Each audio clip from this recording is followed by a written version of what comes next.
tell me, I asked the ambassador, he said, how do we know? How do I, as a minister in Trivandrum, knows that how many have been arrested today in Kerala? Is it possible? Even in our own state. There the Gulf countries have their own rules. Every national state has their own rules and laws and regulations. And you cannot equate them with the Indian regulations. Then, but embassy get them information two ways. They are getting it.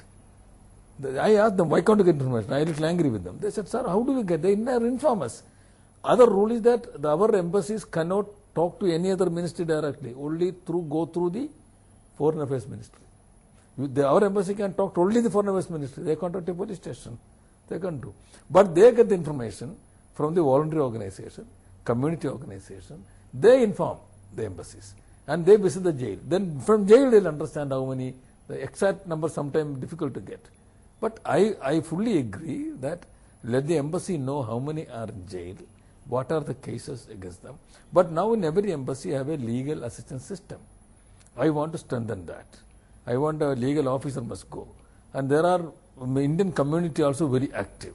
They are associating with the Indian lawyer groups and everybody to assist our people there. And I'm happy with the Indian Community Association on this matter. That's a very good thing. What action could be taken against bogus recruiting agencies? There are certain good people, there are more bad people. So what they do is they register a certificate, show to the poor villager this is an authority, I am a recruiting agent. And they give all kind of offers and show them something which is not genuine. And they work it through either this Protected Immigrants Office or through the airports. This is different methods of fraudulent. They have an nexus, an agent there in the Gulf. So this all work together. I have to break it. So what I propose is, I already the pipeline, the proposals of the amending the 1983 Act, that is Immigration Act. There I am going to make it the punishment minimum 5 years and the fine, everything. I am making it a complete change. Number one. There's a lot of things, and now the recruiting agent is, once you get a license for 5 years or 3 years, is not accountable. I am making accountable, transparency, and a yearly report to the ministry. What is the performance report? All by law, I am going to do all this. And what they do is, 5,66,000 people has gone through the Protect Our Immigrants route. More than 4,40,000 people gone without Protect Immigrants Office. They went on a visiting visa. So visiting visa is the major area of racket. When if somebody goes on a visiting visa from here with a great offer and some kind of a document, not signed by my office or embassy, they land there, their agent is there, he sees the passport, everything, make him to sign some other agreement, he become a bonded labor. So I want to educate the people also. This is not a gold mine. Gulf is no more a gold mine. What is the plight of the NRI working women? See, the working women is a real problem. It is an old story. Still the ladies are going. So government, after the Supreme Court intervened and the Human Rights Commission intervened, the Women Commission and made a suggestion that below 30-year-old don't send anybody. Now we are not sending anybody. To the Saudi Arabia, the embassy said, below 40 we don't want anybody. So in special case only we will get special sanction. That also I stopped now. But when they land there, we don't know where they are. So what I am proposing today is every case should be attested by the embassy. And embassy must have the responsibility to inquire who is this person, want a housemaid. When she goes there, the recruiting agent's responsibility, see that she must report to the embassy. And I want her to talk to the embassy every week. So I want to protect them as much as possible. In fact, my idea was to ban a total ban.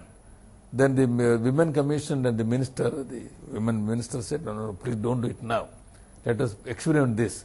So I am going to make it a very strict, as much as possible, make it the answerable by the recruiting agent, and also the responsibility of the sponsor, taker there, to see their hair welfare, and they should be in touch with the embassy. So that's something I'm doing like that. The ambassadors are given a fund to meet the expenses to sending home the bodies of the dead. But even then, there is a delay in this. Why is it so? I don't think any need to go into embassy. They are creating a fund. Some ambassadors are very active. They are creating some fund. They are getting donations. Not given by the government. No, I don't think there is much of a fund for that. But there is a fund. Welfare fund is there. Some benevolent fund is there. That's correct. That is by the contribution by embassy collect 1 dirham or 2 dirhams, some or real in some kind of passport form, something. Anyhow, that's the initiative of the embassy. A very good thing they are doing. Then contribution by our own people. But there, the delay of the sending dead body is not the embassy. The rule of each country has their own rule.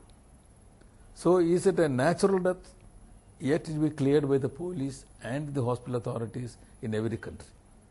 The very strong is Saudi Arabia. It will take minimum 2 weeks. Even I intervenes.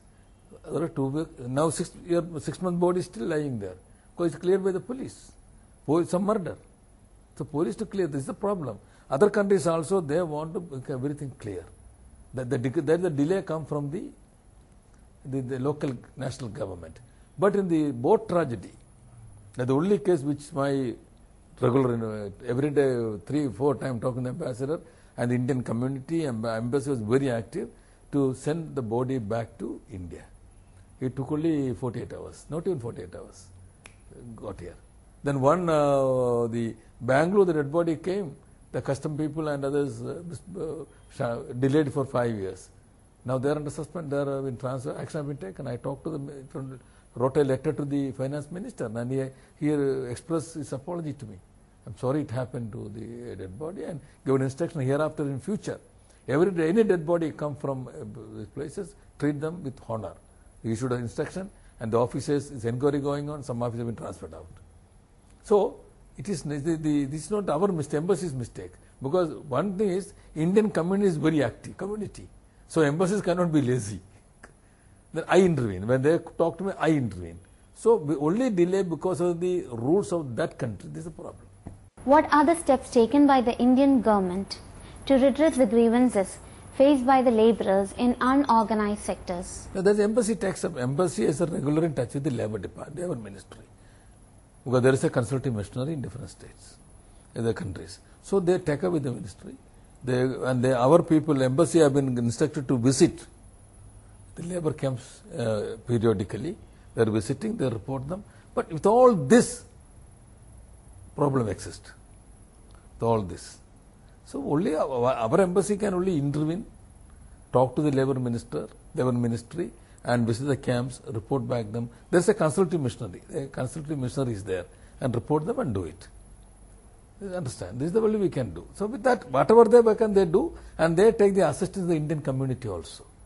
Indian community also is very active, and they take their assistance also. So, it's a very good working condition with the Indian community and the embassy all together. But we have to work in the framework of in the rules of that country.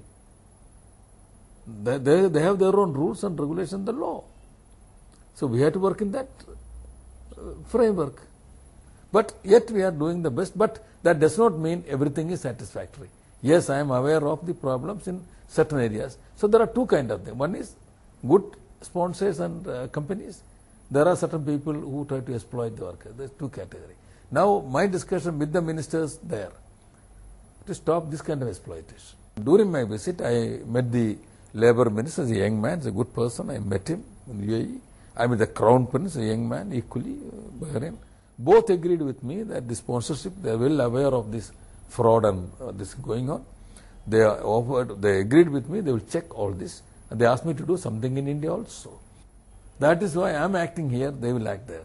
My action here are the amending the law. See that genuine people go and don't make it as an exploitation. Along with this, there is a consulting missionary for the labourers is concerned. But their agitation or something, I don't encourage the violence. It is not correct. And violence will not solve the problem. That they will land in more problem. But at the same time, the workers are being harassed. The punching card. On that basis, they cut their salary. In fact, the travelling time